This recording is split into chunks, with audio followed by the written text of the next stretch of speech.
أعوذ بالله من الشيطان الرجيم ولقد خلقنا الإنسان من سلالة من طين ثم جعلناه نطفة في قرار مكين ثم خلقنا النطفة علقة فخلقنا العلقة مضغة فخلقنا المضغة عظاما فكسونا العظام لحما ثم أنشأناه خلقا آخر فتبارك الله أحسن الخالقين.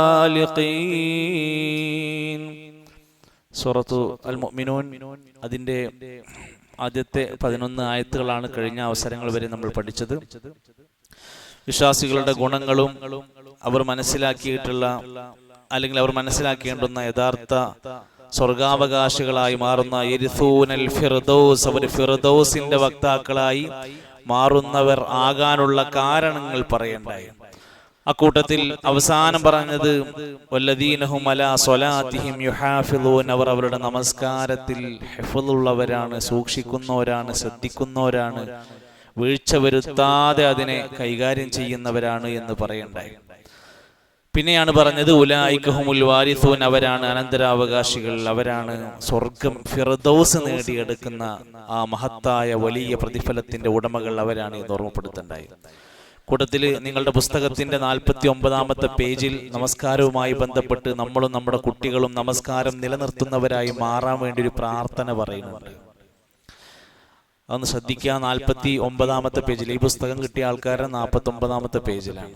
പരമാവധി പുസ്തകം എടുത്ത് വരും. ഞാൻ അതുമായി റിലേറ്റഡ് ആയിട്ട് നമ്മളിത് പ്രിന്റ് ചെയ്ത് വരുന്നത് പഠിപ്പിക്കാനാണല്ലോ, അപ്പോൾ കിതാബ് ഉപയോഗപ്പെടുത്തും. അതിൽ 49-ാമത്തെ പേജിൽ പ്രാർത്ഥനന്റെ ഹെഡിങ് എന്താന്ന് വായിച്ചു നോക്കി. പ്രാർത്ഥനാ പഠനം എന്നുള്ളടത്ത് ഹെഡിങ് ഒന്ന് വായിച്ചു നോക്കി. എന്താണ്? സന്താന ലബ്ധിക്കായി ഇബ്രാഹിം നബി അലൈഹിസ്സലാം നടത്തിയ പ്രാർത്ഥന. അതിൽ ഹെഡിങ്ങിൽ ചെറിയൊരു പിഴവുണ്ട്. സന്താന ലബ്ധിക്ക് വേണ്ടിയുള്ള പ്രാർത്ഥനയല്ല, സന്താനങ്ങളിൽ നന്മ ഉണ്ടാവാനും നമസ്കാരം നിലനിർത്തി കിട്ടുന്നവരായി മക്കളായി മാറാനും വേണ്ടിയുള്ള പ്രാർത്ഥനയാണ്. മക്കളെ കിട്ടാൻ വേണ്ടി പ്രാർത്ഥിച്ചത് വേറൊരു പ്രാർത്ഥനയായിരുന്നു. അത് ഹെഡിങ്ങിന്റെ ഒരു വ്യത്യാസം വന്നിട്ടുണ്ട്. ആ പ്രാർത്ഥന കറക്റ്റ് പഠിക്കുക. റബ്ബി ജഅൽനി മുഖീമസ് സ്വലാത്തി വമിൻ ദുർരിയതി റബ്ബനാ വതഖബ്ബൽ ദുആ. ഒരു ആയത്താണ്, സൂറത്ത് ഇബ്രാഹിമിലെ 40-ാമത്തെ ആയത്താണ്. ഒന്ന് ഓതി നോക്കി. റബ്ബി ജഅൽനി മുഖീമസ് സ്വലാത്തി വമിൻ ദുർരിയതി റബ്ബനാ വതഖബ്ബൽ ദുആ. വളരെ എളുപ്പമുള്ള പ്രാർത്ഥനയാണ്. റബ്ബി ജഅൽനി മുഖീമസ് സ്വലാത്തി വമിൻ ദുർരിയതി റബ്ബനാ വതഖബ്ബൽ ദുആ. 3 കാര്യങ്ങൾക്കാണ് പ്രാർത്ഥന. റബ്ബി ജഅൽനി മുഖീമസ് സ്വലാ, പടച്ചവനെ റബ്ബേ എന്നെ നിസ്കാരം നിലനിർത്തുന്നവരാക്കി മാറ്റണേ, എന്നെ നിസ്കാരത്തിൽ വീഴ്ചല്ലാത്തവനാക്കി മാറ്റണേ. രണ്ടാമത്തേത് വമിൻ ദുർരിയതി, എന്റെ സന്താനങ്ങളെ നമസ്കാരമുള്ളവരാക്കി മാറ്റണേ. മൂന്നാമത്തേത് റബ്ബനാ വതഖബ്ബൽ ദുആ, റബ്ബേ ഞങ്ങളുടെ പ്രാർത്ഥന സ്വീകരിക്കണേ. ഒരുപാട് പ്രാർത്ഥനകൾ പറഞ്ഞിട്ടാണ് ഈ റബ്ബനാ തഖബ്ബൽ ദുആ പറയുന്നത്. ഒന്നുകൂടി പറഞ്ഞു നോക്കി. റബ്ബി ജഅൽനി മുഖീമസ് സ്വലാത്തി വമിൻ ദുർരിയതി റബ്ബനാ വതഖബ്ബൽ ദുആ.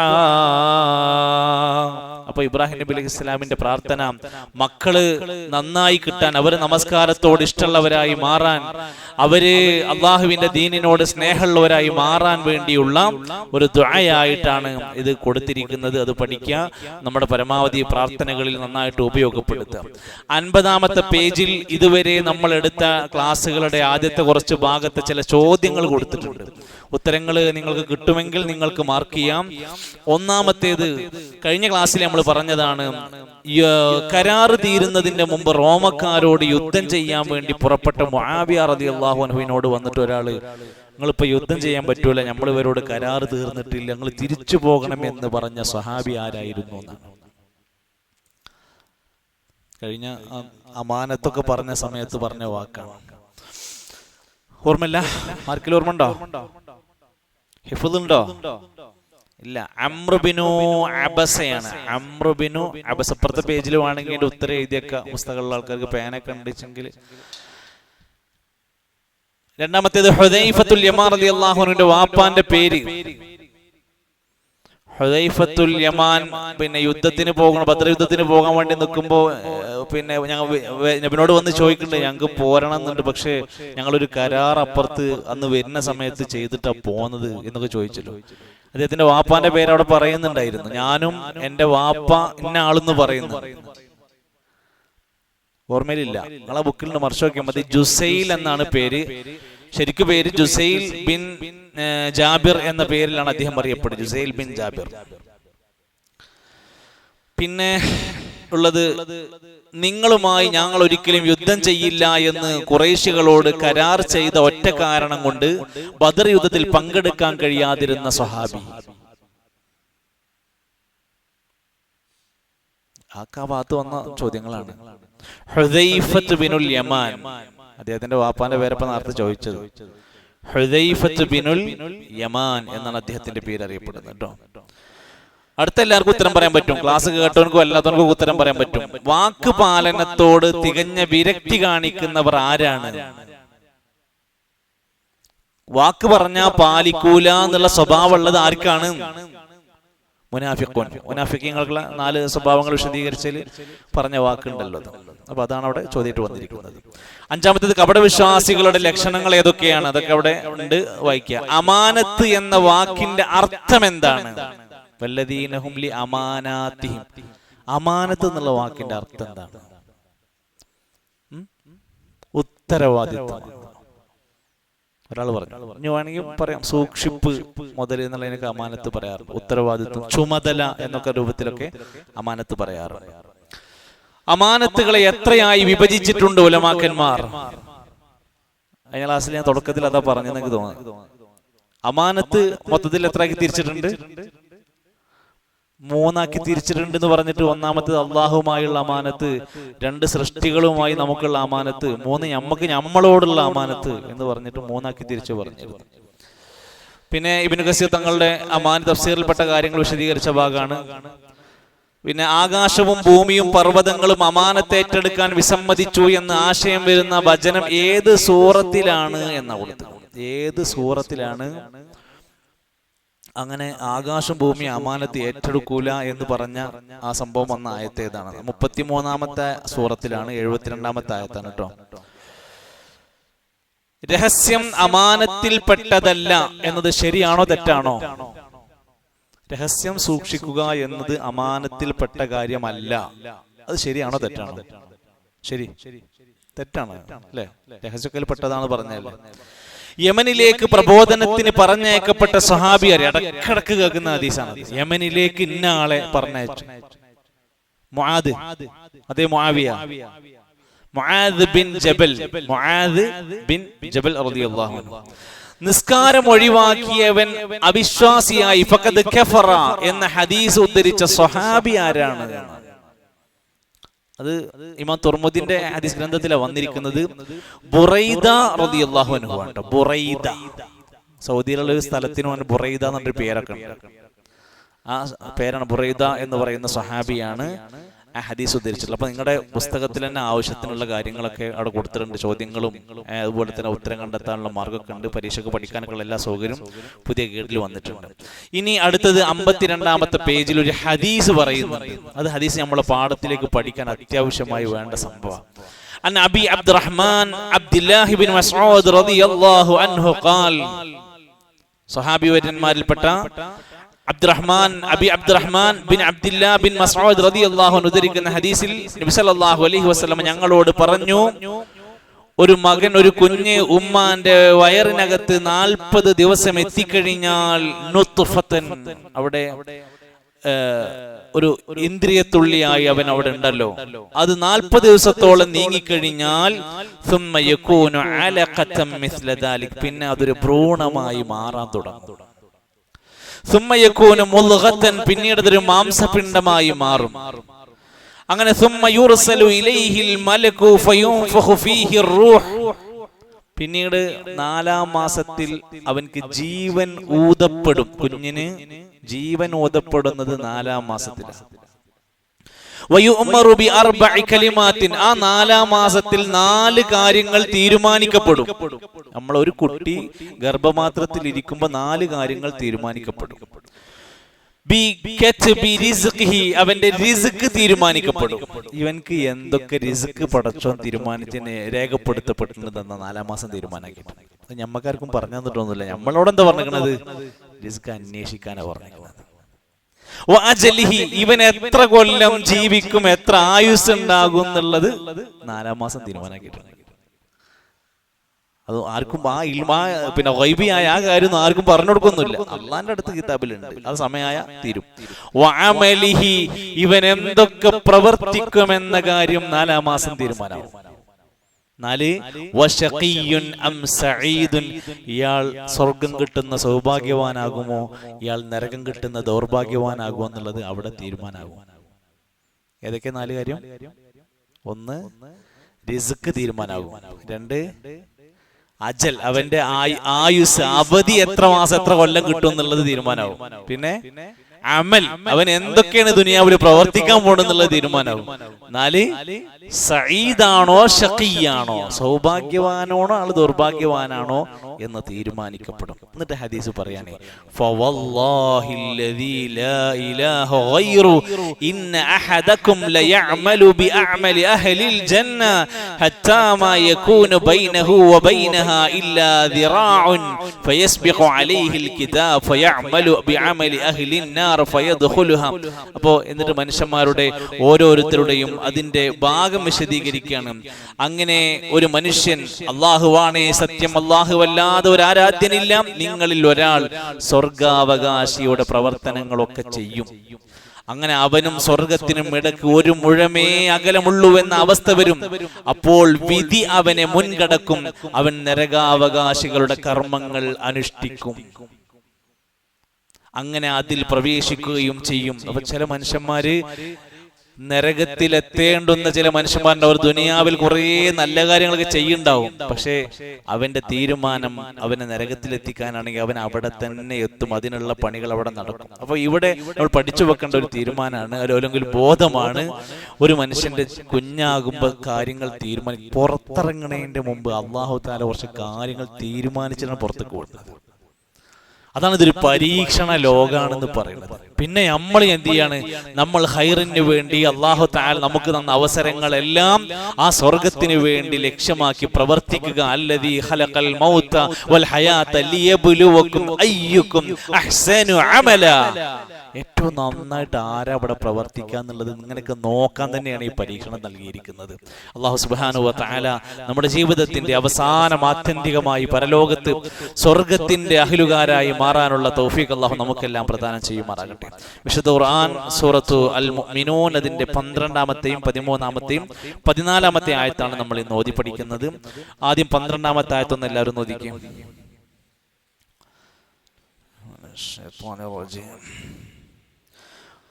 خلقنا الإنسان من سلالة من طين. ചെറിയ ആയത്താണ്. ഓതുമ്പോ വലഖദ് ഖലഖനൽ ഇൻസാന മിൻ സുലാലത്തിൻ മിൻ തീൻ. അവിടെ നൂനാണ് പ്രധാനമായി വന്നത്. അതില് ഇൻസാന, നൂനിന് ശേഷം നൂന് സുക്കൂന് വന്ന് പിന്നെ സീന് വന്നപ്പോ ഇൻസാന, മിൻ സുലാല, മിൻ തീൻ. മിൻ എന്ന് പറയുന്നത് ലാഹിറായിട്ട് കാണൂല. വലഖദ് ഖലഖനൽ ഇൻസാന മിൻ സുലാലത്തിൻ മിൻ തീൻ. തീനല്ല, അത് വത്തീനി വസൈത്തുൻ. തീൻ ത്വാണ്. ഒന്നുകൂടി വലഖദ് ഖലഖനൽ ഇൻസാന മിൻ സുലാലത്തിൻ മിൻ തീൻ. അടുത്തായത് ഒതുക്കി.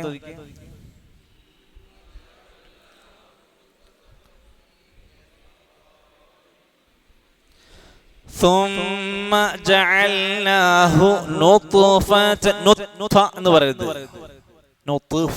നുത്ഫ എന്നുള്ളതിന്റെ പ്രകടമാക്കി വരണം. നുത്ഫതൻ ഫീ ഖറാരിൻ മകീൻ. വദിക്കാം.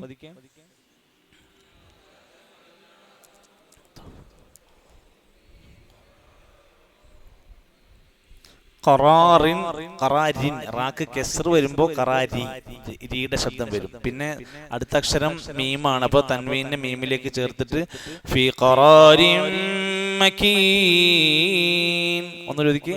സുമ്മ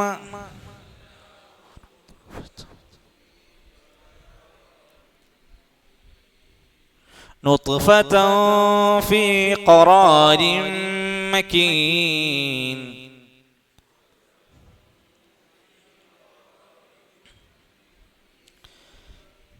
وَلَقَدْ خَلَقْنَا الْإِنسَانَ مِنْ سُلَالَةٍ مِنْ طِينٍ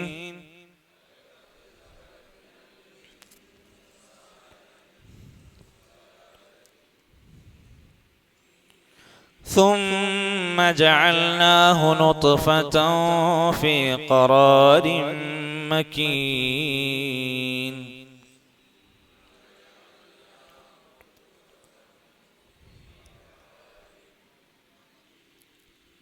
എന്റെ വലതുഭാഗത്തിരിക്കുന്ന ആൾക്കാർ വലക്കത് ഖലഖ്ന ആയത്തോ നോക്കി.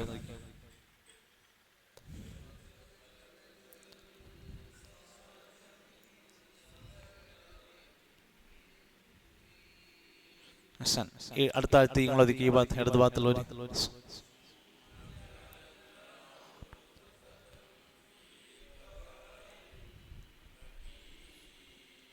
നുത്ഫത്തൻ എന്ന് വരുന്നുണ്ട് ചില ആൾക്കാർ. അവിടെ തൻവീനെ ഫായിലേക്കൊന്ന് ചേർന്ന് തൻവീൻ കൊടുത്തപ്പോൾ തന്നെ കണ്ടില്ല നിങ്ങൾ. സുമ്മ ജഅൽനാഹു നുത്ഫതൻ ഫീ ഖറാരിൻ മകീൻ. ഒന്നുകൂടി ഒതുക്കി.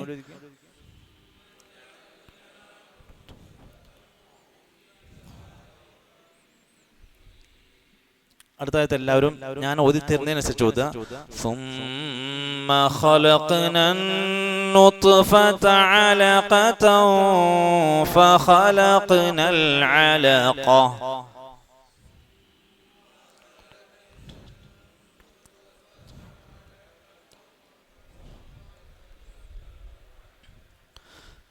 കട്ടറോട്ട് കൂടെ പോണൊരു അവസ്ഥയൊക്കെ ഉണ്ടാവും. അപ്പൊ എന്ത് ചെയ്യാ ഒന്ന് ശ്രദ്ധിച്ചു നോക്കുക. സുമ്മ ഖലഖ്നൻ നുത്ഫത അലഖതൻ ഫഖലഖ്നൽ അലഖ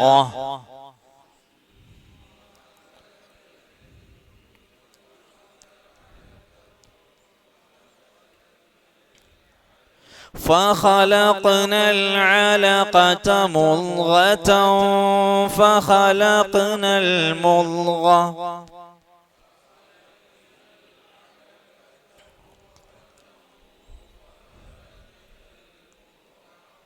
فخلقنا العلقة مضغة فخلقنا المضغة عظاما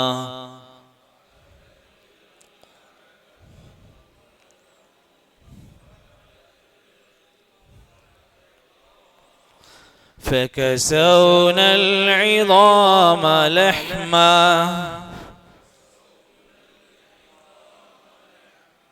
فكسونا العظام لحما ثم أنشأناه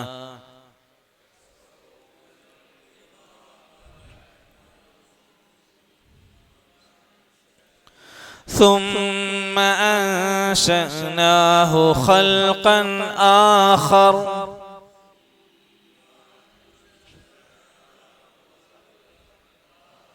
ثم أنشأناه خلقا آخر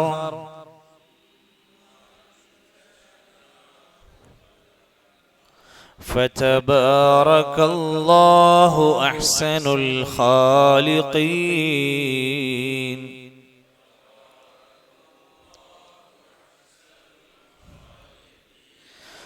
فتبارك الله أحسن الخالقين.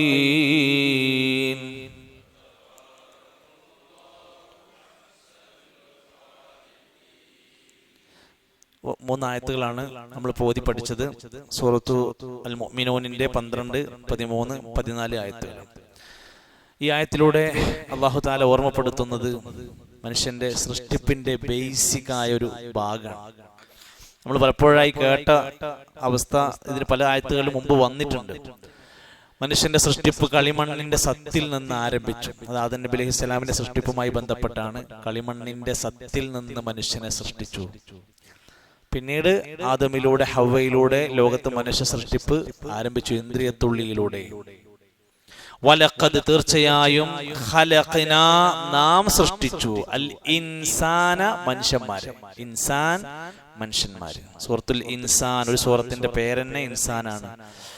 വലഖദ് ഖലഖനൽ ഇൻസാന തീർച്ചയായും നാം മനുഷ്യരെ സൃഷ്ടിച്ചിട്ടുണ്ട് മിൻ സുലാലത്തിൻ സത്തിൽ നിന്ന്. സത്ത് അതിന്റെ എസൻസ് എന്നൊക്കെ പറയുന്ന പോലെ അതിന്റെ ഏറ്റവും പ്യുവറായ സത്തിൽ നിന്ന്. എന്തിന്റെ? മിൻ തീൻ. തീനിന്റെ കളിമണ്ണിന്റെ മണ്ണിന്റെ അതിന്റെ ഏറ്റവും പ്യുവറായ സത്തിൽ നിന്ന് നാം മനുഷ്യന്റെ സൃഷ്ടിപ്പ് ചെയ്തിട്ടുണ്ട്. മനുഷ്യരെ നാം സൃഷ്ടിച്ചിട്ടുണ്ട്. പിന്നെ അവിടുന്ന് പിന്നെ എങ്ങനെ മാറ്റം വന്നത്? സുമ്മ പിന്നീട്. സുമ്മ എന്ന് പറഞ്ഞാ പിന്നെ. ജഅൽനാഹു നാം അതിനെ ആക്കി, ആ മനുഷ്യന്റെ സൃഷ്ടിപ്പിനെ ആക്കി. നുത്ഫതൻ ഒരു ബീജമാക്കി മാറ്റി. ഒരു ബീജകണത്തിൽ നിന്നാണ് മനുഷ്യന്റെ സൃഷ്ടിപ്പില്ലേ. അതിനെ എവിടെയാ കൊണ്ടായി ആക്കിയത്? ഫീ ഖറാരിൻ മക്കീൻ. ഒരു മക്കീൻ ഒരു സ്ഥലത്ത്, ഖറാറായ ഭദ്രമായ ഒരു സ്ഥലത്ത് നാം കൊണ്ടയാക്കി. എന്നാൽ ആ കുഞ്ഞ് വളരാൻ ഏറ്റവും ശരീരത്തിൽ സ്യൂട്ടായ സ്ഥലം ഗർഭപാത്രം. ഇപ്പോ നമ്മുടെ നാട്ടിൽ വാർത്തയാണ് വാടക ഗർഭം. അത് കഴിഞ്ഞിപ്പോ പുതിയ ഇന്നലൊക്കെ വന്ന വാർത്ത കുഞ്ഞു കച്ചവടം, കുട്ടിക്കച്ചവടം. അവിടുന്ന് UP-ന്ന് ബീഹാറിന്ന് ആൾക്കാരെ പ്രഗ്നന്റ് ആയിട്ട് ഇങ്ങോട്ട് കൊണ്ടുവരിക, കേരളത്തിൽ വന്ന് പ്രസവിപ്പിക്കുക, എന്നിട്ട് ആവശ്യക്കാർക്ക് കുട്ടിനെ കൊടുക്കുക, പ്രസവം കഴിഞ്ഞ് പൈസ തിരിച്ചോളെ പറഞ്ഞേക്കുക. എന്തൊക്കെയാണ് നമ്മളെ നാട്ടിൽ നടന്നുകൊണ്ടിരിക്കുന്നത്? എല്ലാം കേരളത്തിന്റെ ഭാഗമായി മാറിക്കൊണ്ടിരിക്കുക. വാടക ഗർഭപാത്രമുണ്ട്, അതേപോലെ തന്നെ കുഞ്ഞു കച്ചവടമുണ്ട്, കുഞ്ഞുങ്ങളെ കൊല്ലുന്ന വേറെ സംഭവങ്ങൾ നടക്കുന്നുണ്ട്. അല്ലാഹു തആല ഒരു മനുഷ്യന് കുഞ്ഞിനെ വിധിക്കാന്ന് പറയുന്നത് വല്ലാത്ത അല്ലെ, എത്ര കോടികൾ കൊടുത്താൽ കിട്ടാത്തൊരു സംഭവമാണ് ഒരു മനുഷ്യ കുഞ്ഞിനെ ഗർഭപാത്രത്തിൽ ജീവൻ കിട്ടുക എന്ന് പറയുന്നത്. വലഖദ് ഖലഖനൽ ഇൻസാന മിൻ സുലാലത്തിൻ മിൻ തീൻ സുമ്മ ജഅൽനാഹു നുത്ഫ ഒരു നുത്ഫത്താക്കി, ഒരു ബീജകണമായി കൊണ്ട് ഫി ഖറാരിൻ മക്കീൻ ഭദ്രമായ ഒരു സ്ഥാനത്ത് അതിനെ വെച്ചു. അത് അവിടെ വളരുള്ളൂ, അത് വേറെ എവിടെയും വളരാൻ കഴിയൂല. ഒരു കുഞ്ഞിന് വളരാൻ പറ്റുന്ന അന്തരീക്ഷമുള്ളത് ഗർഭപാത്രത്തിനകത്താണ്. അതല്ലായിരുന്നെങ്കിൽ ഇവിടെ എന്താകുമായിരുന്ന അവസ്ഥ എന്നാലോചിച്ച് നോക്കി. ആ വിഷയവുമായി ബന്ധപ്പെട്ട എത്രയെത്ര തെറ്റായ ഒരുപാട് ചികിത്സകൾ നമ്മൾ നാട്ടിലുണ്ട് കേട്ടോ. ഈ ദാമ്പത്യ ജീവിതത്തിൽ സന്താനങ്ങൾ ലഭിക്കാതെ പോയ പല ആൾക്കാരും പിന്നീട് ഇത്തരത്തിലുള്ള തെറ്റായ, നമുക്ക് ഹലാലല്ലാത്ത പലതരം ചികിത്സകൾ ഈ മേഖലയിലുണ്ട്. എല്ലാവരും ഒന്ന് പഠിക്കേണ്ട വിഷയമാണ്. അപ്പൊ അതൊക്കെ അതിന് അപകടമാണ് വരുത്തുക. നമ്മുടെ കുഞ്ഞാണോ എന്ന് ഉറപ്പു പറയാൻ പറ്റാത്ത പലതരം ചികിത്സകളൊക്കെ നമ്മുടെ നാട്ടിലുണ്ട്. അതൊക്കെ അതിന്റെ ഗൗരവം മനസ്സിലാക്കുക, നല്ലവണ്ണം ആലോചിച്ച് പഠിച്ച് മനസ്സിലാക്കി മാത്രമേ രംഗത്ത് പോകാൻ പാടുള്ളൂ. എന്നാൽ ഡോക്ടറെ കാണുന്നതിനോ ടെസ്റ്റ് നടത്തുന്നതിനോ മറ്റുള്ള കാര്യങ്ങൾക്കൊന്നും ഒരു പ്രശ്നമൊന്നുമില്ല. ചികിത്സയിലേക്ക് ഇറങ്ങുമ്പോൾ പലതരം IVF-ന്റെ മേഖലയിൽ പലതരം തെറ്റായ ചികിത്സകൾ ഉണ്ടെന്നുള്ളൊരു മുൻകരുതൽ ഉണ്ടാവുക. സുമ്മ പിന്നീട് ഖലഖനൻ നുത്ഫ നാം ആ ബീജത്തെ സൃഷ്ടിച്ച് ശരിപ്പെടുത്തി അലഖതൻ ഒരു ഭ്രൂണമാക്കി മാറ്റി. അങ്ങനെ ഒരു മനുഷ്യക്കുഞ്ഞിന്റെ അവസ്ഥയ്ക്ക് ഇങ്ങനെ രൂപാന്തരം മാറ്റണം. അതിന്റെ മുമ്പുള്ള സ്റ്റെപ്പ് പറയാ. ഫഖലഖനൽ അലഖ എന്നിട്ട് നാം ആ അലഖത്തിനെ, ആ ഭ്രൂണത്തിനെ രൂപാന്തരപ്പെടുത്തി സൃഷ്ടിച്ചു. മുദ്ഗതൻ ഒരു മാംസകഷ്ണത്തിന്റെ അവസ്ഥയ്ക്ക് വന്നു. 4 മാസത്തിന് മുമ്പൊക്കെ എബോർഷൻ ചെയ്ത ആൾക്കാർക്ക് ചിലപ്പോൾ സാമ്പിൾ കൊടുത്ത് കാണിച്ചു കൊടുക്കും. ഒരു ചെറിയ പഞ്ഞിക്കട്ട പോലത്തെ ഒരു ചെറിയ പീസ് ഉണ്ടാവുക, അതാണ് മുദ്ഗ. ഫഖലഖനൽ മുദ്ഗത എന്നിട്ട് ആ മാംസ കഷ്ണത്തെ നാം സൃഷ്ടിച്ചു. ഇളാമൻ എല്ലുകൾ കൊണ്ട്, ചെറിയ എല്ലുകൾ അതിന് രൂപാന്തരപ്പെടുത്തി കൊടുത്തു. ഫകസൗനൽ ഇളാമ ലഹ്മ എന്നിട്ട് ആ എല്ലുകൾക്ക് നല്ല കട്ടിയുള്ള മാംസം കൊണ്ട് നാം അതിനെ പൊതിഞ്ഞു. അങ്ങനെ നമ്മളെ എല്ലുകളുടെ മേലെ മാംസം, മാംസത്തിന്റെ മേലെ തൊലി, അതിൻ്റെ ഉള്ളിൽ കൂടെ ഞരമ്പുകൾ. എന്തൊരു സിസ്റ്റം ആലോചിച്ച് നോക്കി നിങ്ങള്. ഫകസൗനൽ ഇളാമ ലഹ്മ എന്നിട്ട് നാം ആ മാംസത്തിനെ, എല്ലുകളെ ലഹ്മ കൊണ്ട്, ലഹ്മ എന്ന ഇറച്ചി, ലഹ്മ് ഇറച്ചി കൊണ്ട്, മാംസം കൊണ്ട് ആ എല്ലുകളെ പൊതിഞ്ഞു. സുമ്മ പിന്നീട് അൻശഇനാഹു നാം അതിനെ രൂപപ്പെടുത്തിയെടുത്തു. ആ എല്ല് പൊതിഞ്ഞെടുത്തൊരു രൂപാന്തരം പ്രാപിച്ചൊരു 4 മാസം കഴിയുമ്പോഴത്തേന് ഏകദേശം ആയല്ലോ. എന്നിട്ട് നാം അതിനെ മാറ്റിയെടുത്തു. ഖൽഖൻ ഒരു സൃഷ്ടിയാക്കിയിട്ട്, ആഖർ മറ്റൊന്ന്. ഇതുവരെ ഒരു മാംസ കഷ്ണം അല്ലെ, എല്ലുകൊണ്ട് പൊതിഞ്ഞത്, ഒരു ഭ്രൂണം, ഒരു ബീജം എന്നൊക്കെ പറഞ്ഞിരുന്ന വസ്തു പിന്നെ വേറെ ഒരു അവസ്ഥയിലേക്ക് അതിനെ മാറ്റി. ഒരു കുഞ്ഞ്, ഒരു മനുഷ്യ കുട്ടി, ഒരു മനുഷ്യ ജീവൻ എന്നൊക്കെ പറയുന്ന അവസ്ഥയിലേക്ക് എത്തി.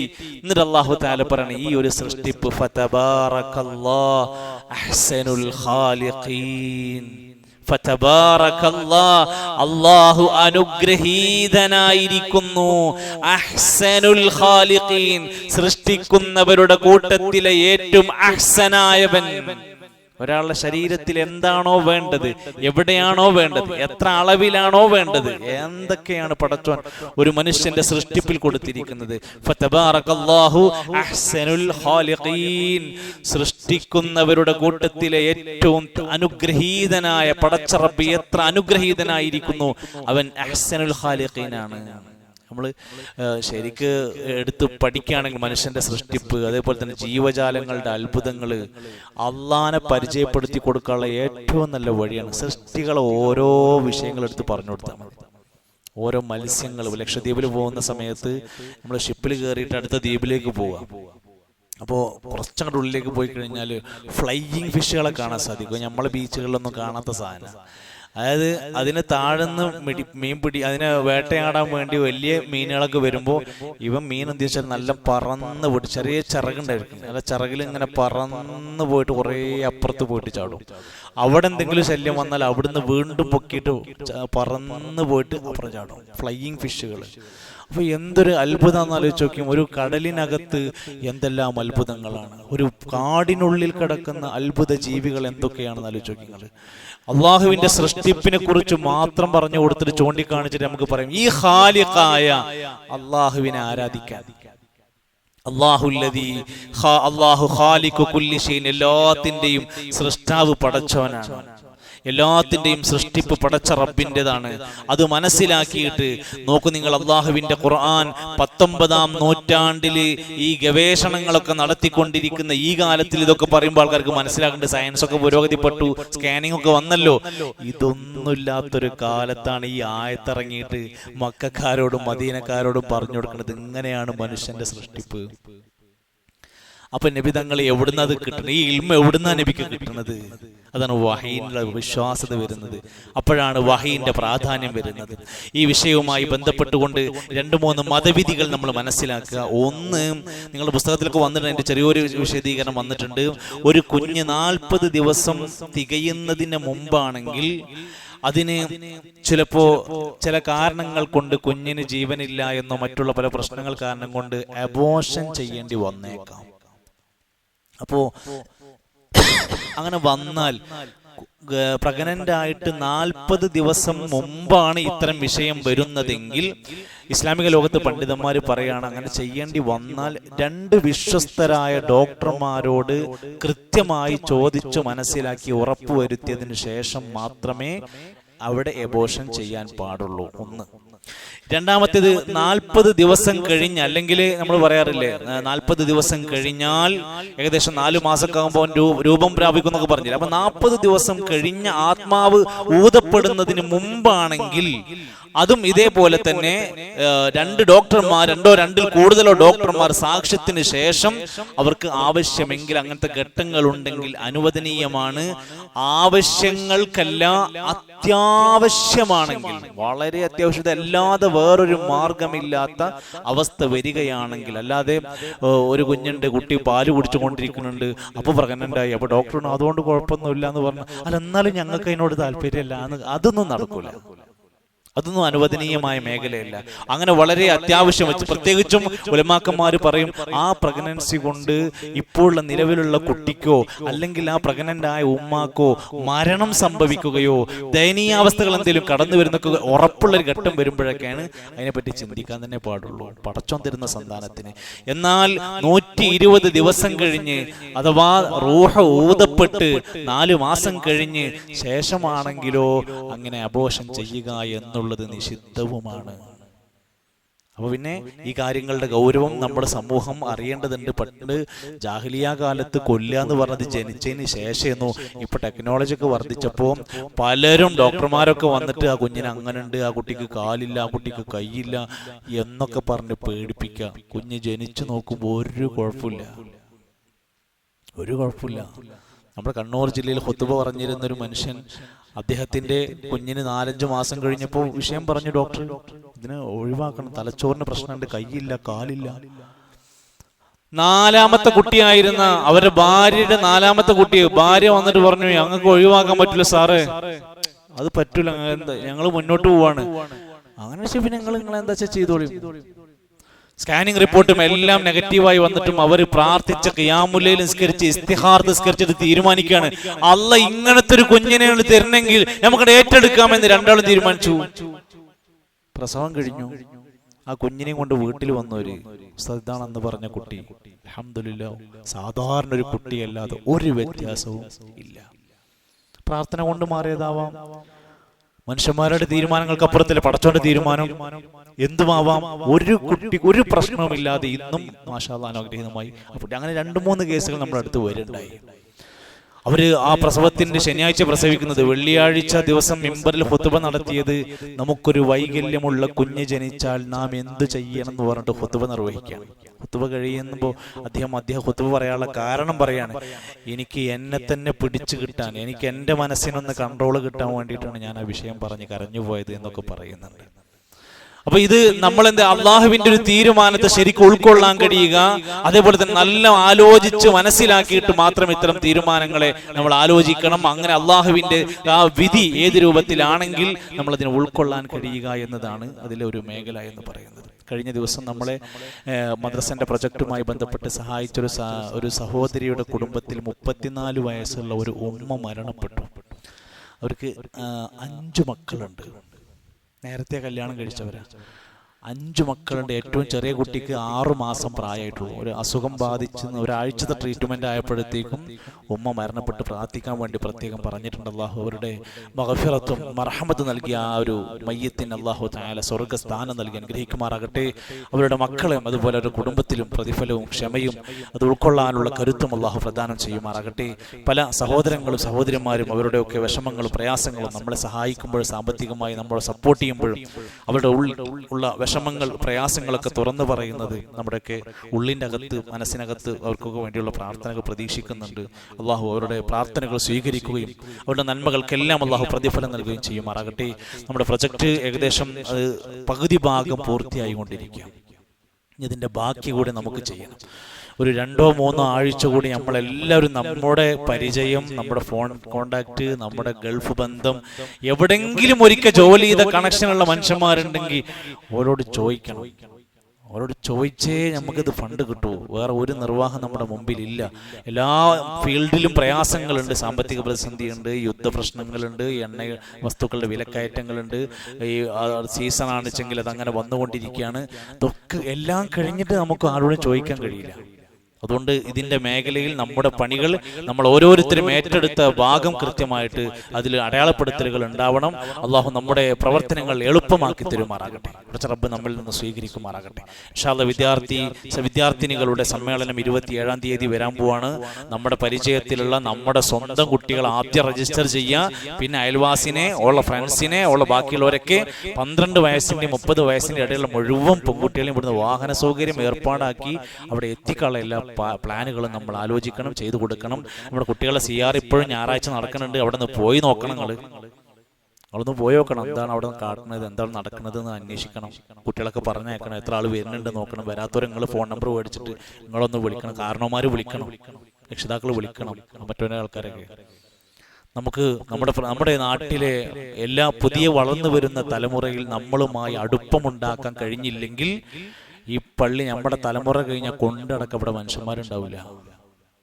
നമ്മളെ കുട്ടികളെ ഈ ഫീൽഡിലേക്ക് കൊണ്ടുവന്നില്ലെങ്കിൽ നമ്മൾ ഉയർത്തിയെടുത്ത 40-50 കൊല്ലത്തെ നമ്മുടെ സ്വപ്നങ്ങൾ അവസാനം എലിയും പൂച്ചയും അങ്ങനെയൊക്കെ കാഷ്ടിച്ചു വെക്കുന്ന ഒരു ഗോഡൌണായി പള്ളി മാറാതിരിക്കാൻ വേണ്ടിയിട്ട് നമ്മുടെ മക്കളടക്കമുള്ള ഒരു പുതിയ ടീമിനെ ഇതിലേക്ക് വളർത്തിക്കൊണ്ടുവരാൻ ശ്രമിക്കുക. അള്ളാഹു നമുക്ക് എല്ലാവിധ തൗഫീക്കും ഖൈറും ബറക്കത്തും പ്രദാനം ചെയ്യുമാറാകട്ടെ. അള്ളാഹു നമ്മുടെ ചെറുതും വലുതുമായ പാപങ്ങളൊക്കെ പുറത്ത് മാപ്പ് നൽകുമാറാകട്ടെ. ധാരാളം ഉപകരിക്കുന്ന നാഫിയായ ഇൽമ പ്രദാനം ചെയ്യുമാറാകട്ടെ. നമ്മെ സഹായിച്ചവരെ എല്ലാം അള്ളാഹു സഹായിക്കുമാറാകട്ടെ. നമ്മെ സ്നേഹിക്കുന്നവരെ എല്ലാം അള്ളാഹു സ്നേഹിക്കട്ടെ. അള്ളാഹുവേ, നീ ഞങ്ങളോടെല്ലാം കരുണ കാണിക്കണമേ റഹ്മാനെ. ഞങ്ങളുടെ മാതാപിതാക്കൾക്ക് ആഫിയത്തുള്ള ദീർഘായുസ്സ് പ്രദാനം ചെയ്യണമേ. മരണപ്പെട്ടു പോയവർക്ക് മഗ്ഫിറത്തും റഹ്മത്തും നൽകണമേ. രോഗികളായ ഞങ്ങളുടെ എല്ലാ സഹോദരങ്ങൾക്കും നീ അള്ളാഹുവേ ശിഫ നൽകണമേ റഹ്മാനെ. اللهم ربنا تقبل منا إنك أنت السميع العليم وتب علينا إنك أنت التواب الرحيم. توفنا مسلمين والحقنا بالصالحين. وصلى الله على نبينا محمد والحمد لله رب العالمين. سبحانك اللهم وبحمدك أشهد أن لا إله إلا أنت أستغفرك وأتوب إليك. السلام عليكم ورحمة الله.